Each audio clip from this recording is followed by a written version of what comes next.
Ayan. Nakatapos ko magluto sa ginagawa kong lutong sardinas na torta ko daw, pero hindi naman, palpak naman. So, ayun. Ito, nagbabalik ako sa pag-video para magluto tayo ng saging. At makapanood kayo kung magluto ako ng saging. Ayan.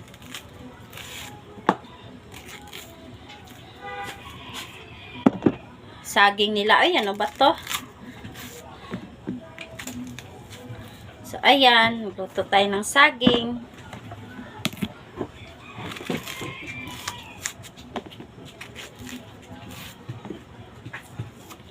Ay, nako, saging nila. Ang liit-liit ng laman. Pero ang ano, makapal yung balat.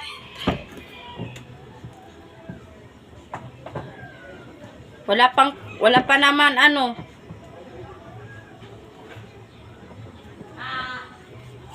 Sa nagtitinda sa itong saging, shout out to sa iyo ha. Ayusin nyo naman magtinda ng saging na hindi kami maluluging customer. Ang kapal ng balat. Tapos, mahal pa naman. Kilo. Iba naman to. Shout out sa inyo. Wala namang ano, wala pang pakapin.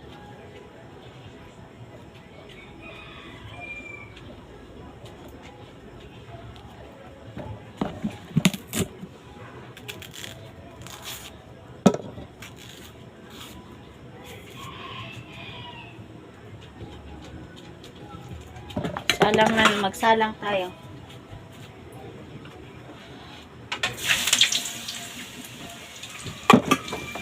Wala pang pakapin to.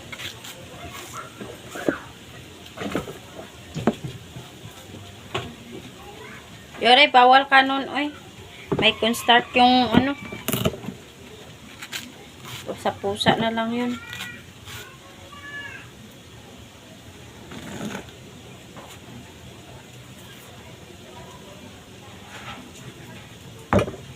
Hindi natin to ubusin kasi marami na to. Tama na to.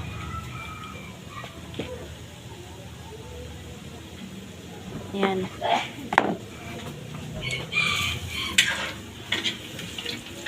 So, ayan. Tingnan nyo ang niluto kong saging.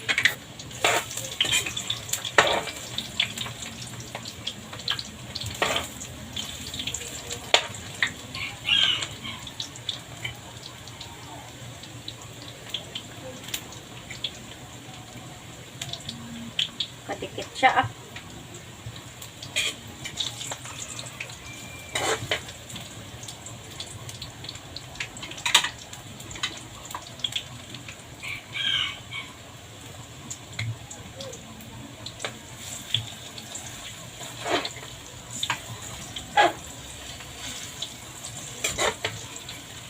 Lagyan natin siya ng sugar.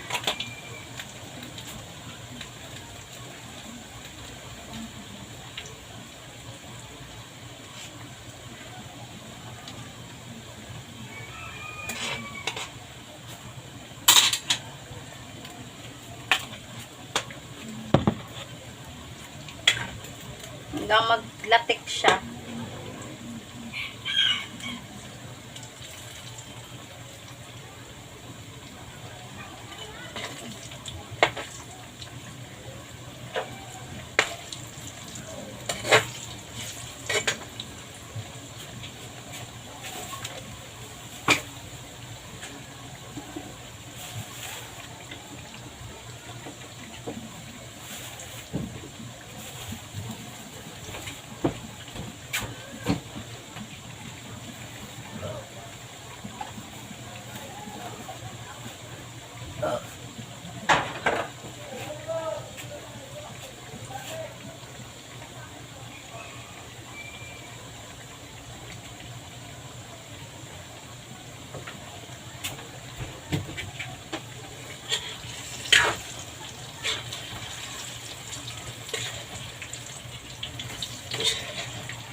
Yan, masarap na yung saging.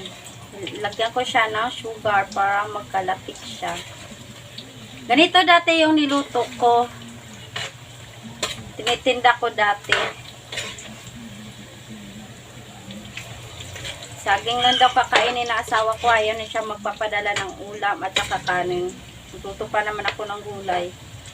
So, ito na lang dalhin ko sa kanya.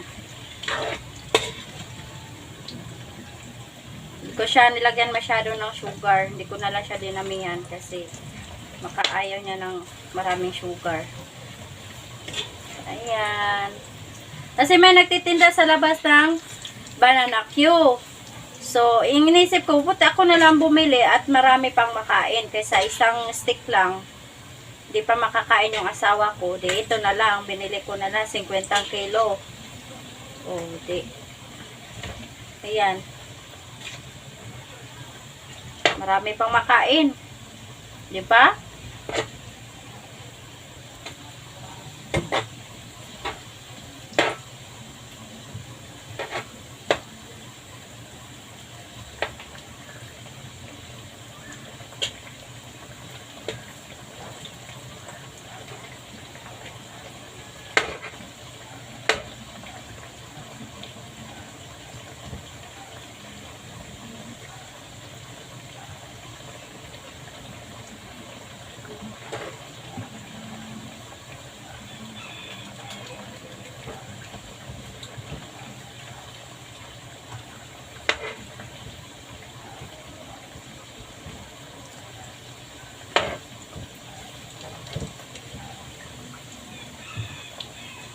Nangangalay na yung kamay ko. Dati ito niluluto ko dati. Tinitinda ko dati sa Leyte. Nilalako ko dati.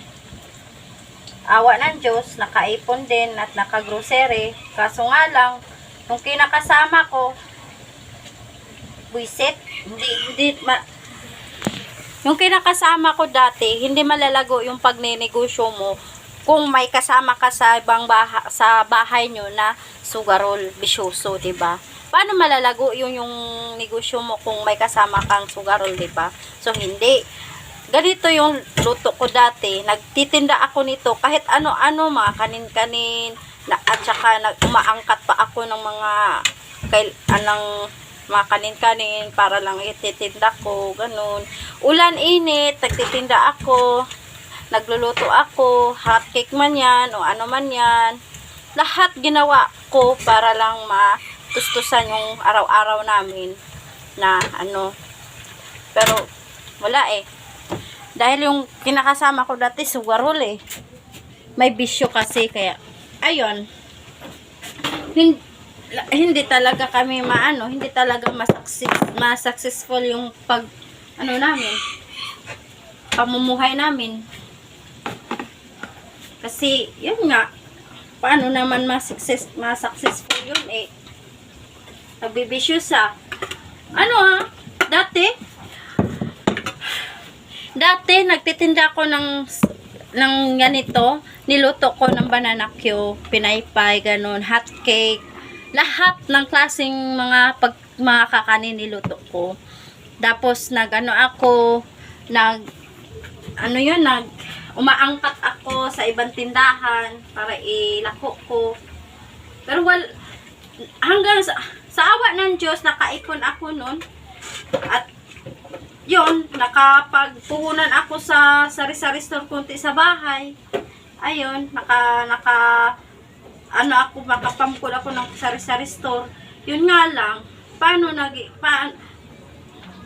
na maging umaangat sa yung sari-sari store ko eh. Pati ba naman yung puhunan ko sa sari-sari store ko sa bahay, kukunin at isusugal. Tapos dito pa hihingi pang inom. Tama ba yun? Ikaw nagsasacrifice ka, ikaw tinulungan mo yung asawa mo sa hanap buhay. Siya nagtatrabaho, ikaw nagtitinda. O, yun nga, nagtatrabaho siya, tapos ikaw naglalako. Ayun. Mahappy kasi ako, masaya ako kasi pag uwi ko galing sa pagtitinda ko, makikita ko agad yung ginansya natin, ginansya ko, yung kita natin sa pagtitinda, sa yung pawis natin na yung paghihirap mo sa pagdala ko, makikita mo agad sa pag-uwi mo dahil ubos yung panininda mo, 'di ba? 'Yun. Masaya ako noon, sobrang saya ako, nakaipon ako noon. Dati yung trending dati na ipon challenge na lata, 'yun. Napuno namin dalawa 'yun ng asawa ko dati, yung kinakasama ko. Sus mio, nag-aaway kami dalawa. Hindi ako nakatikim noon sa pinag-ipunan ko. Kinuha niya lahat. Alam niyo anong ginagawa? Ininom, sinugal. Yun. Kaya, ayun.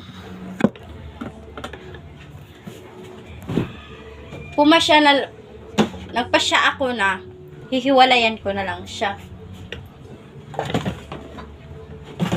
At nawala na yung mga ano ko dito. Tupper.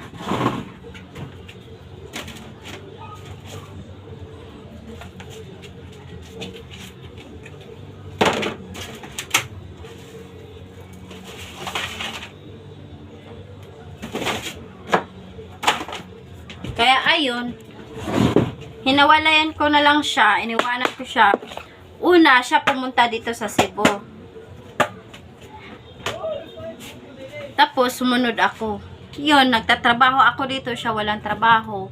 Alam nyo, galing ako sa trabaho, may motor naman sana sa yung kapatid niya. Tapos, pag may masira yung motor niya, pag may masira ang motor, gagastusan ko, ganun. Tapos, hindi naman sa pagmayayabang, sinishare ko lang sa inyo. Hindi ko naman sinabi na kinikwentahan ko, hindi naman.